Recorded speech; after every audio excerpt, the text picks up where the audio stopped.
Hello everyone, welcome to the summary of the book Rich Dad Poor Dad. So, Rich Dad Poor Dad is a great book which I have learned, and this book inspired me to read more and more, and this book gave me the basic knowledge of financial education. So, you can also buy this book, you can also read this book. It will create a huge impact in your life if you start implementing all those things written in the book. So, if you don't have time to read, you're doing job, you're doing business, if you're busy into your life, no problem, watch this video. I would be explaining the summary of this video of this book, and I would be telling you some things I have learned from this book. A great book in my life I have read. So I would be telling you few summaries from this book. So let's start with the summary. So first of all, let me tell something about this book. This book is basic of financial education, how you can earn a lot of money, how you can be successful in life, okay, how you can invest your money. This is the basic of financial education you can learn from this book, and I would be explaining the book in that simple way that even an illiterate person or even a 6-year-old boy, a child, can understand about this book. So let's start with my first learning. What is the first lesson or learning I got from this book? So my first learning is that there is three kind of people in the world. There is three kind of people. Now you would be saying male, female. No, there is three kind of people in the world related to income. Number one is rich people, number second is middle class person, and number third is a poor person. Do you know what is the difference between all these three person, rich person, middle class person, and poor person? Now you would be saying that yeah, rich is rich, he have a lot of money, poor is poor, he have no money. No, this is not the difference. Reality is something what you don't see. Do you know what is the difference between all these three person? Let me start with the poor person. What poor person do? Poor person earn the money and he spends all his money. Let's take example of 1000 rupees. A poor person, there is a poor person, he earned 1000 rupees. So at the end of the day or at the end of the month, he will spend all his 1000 rupees in his expenditure. Might be buying food, in the education of their children, in this, that, he will spend all the money. Let's go with to the middle class person.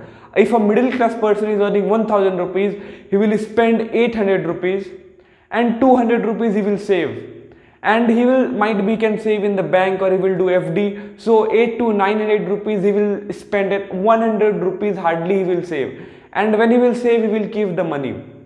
Let's go with rich person, highly successful person. What rich person do? If he earns 1000 rupees, or 5 to 600 rupees he would be saving, and 500 rupees he would be doing expenditure. He might be buying a car, he might be living a luxurious life in 50% of his money, 500 rupees, and 500 rupees he would be saving. So what he would be doing with that saving? He would be investing that money in different things. Might be he will buy a mutual fund, he will invest in stocks, or he will buy some cryptocurrencies, or he will buy a real estate, or he will invest in the forex international market. He will invest in money in different kind of things. Might be he can invest his money in learning. So the difference between all these three person is that poor don't invest their money, middle class person save his money but he don't invest, and rich person invest the money. Number one learning I can tell you that you have to invest your money. If you are earning 5000 rupees, or if you are earning 10,000 rupees, in 10,000 rupees, 5,000 rupees you should save and you should invest 5,000 rupees, as well as in 5,000 rupees only you should live your life in a very simple way, so that whatever money you have invested, it can work more and more, because when you invest your money, it give you ROI, which is called return on investment. So when you invest your money, you would be getting more and more and more and money from that. So your money would be going and earning more money for you. Your money would be going, working and making you more money. That is called the power of compounding, or the power of investing. Lesson number one: rich people invest their money and poor and middle class person don't invest their money. So from today, start investing the money. Let's go to lesson number two. Lesson number two is that never say I can't afford. Always ask that how can I afford. For example, you went to a market. You saw there a very good jeans. The price of that jeans is 5000 rupees. So what the things will come to your mind? You will definitely say that jeans is costly. You might be saying, when you go to a mall, you will see a jeans cost 5000 rupees.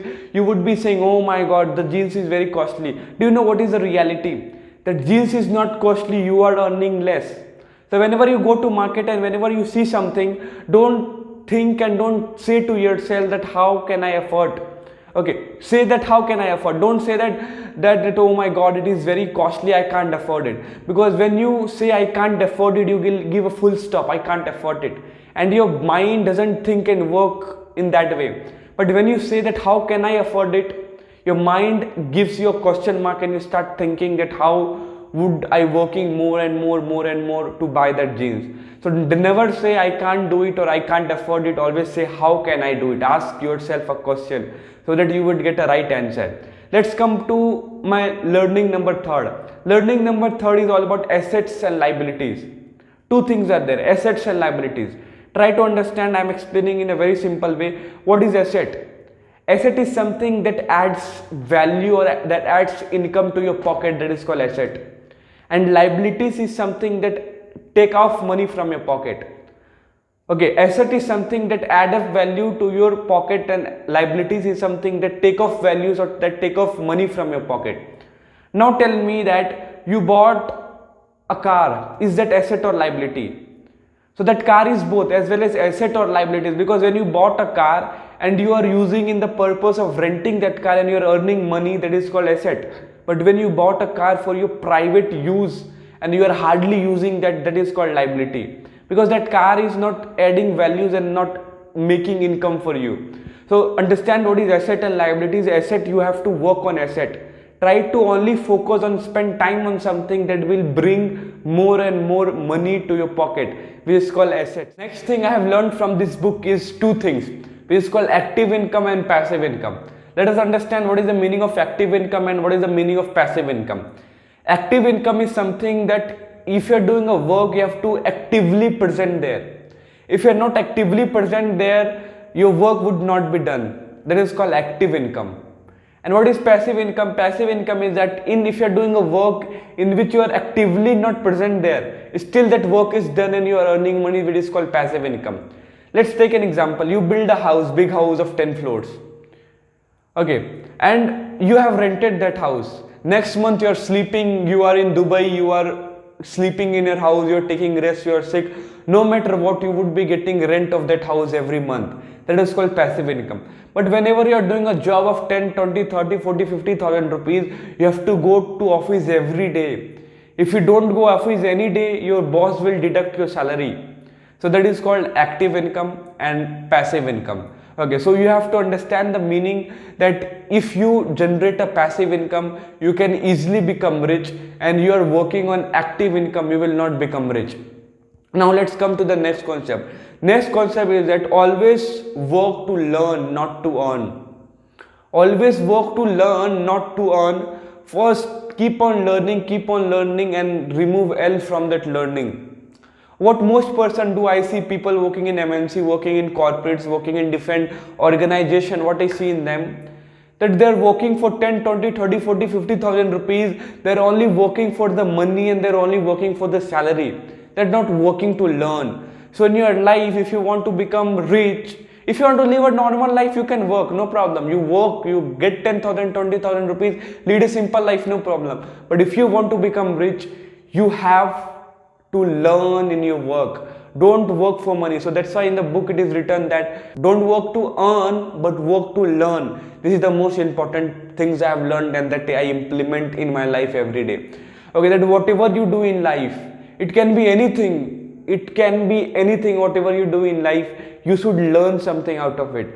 Or the most important thing in job, if you are doing a job, you should take a huge learning from that job. Okay, and after that you can start your own business, and if you improve your learning, you would be rich in your life. So thank you everyone for watching the video. These are 5 to 6 things that I have learned from this book. You can also read this book for better understanding. A lot of things are there in the book. Everything I can't explain in one video. Let's meet in next video, and don't forget to read this book. You will get a lot of learning. Thank you so much.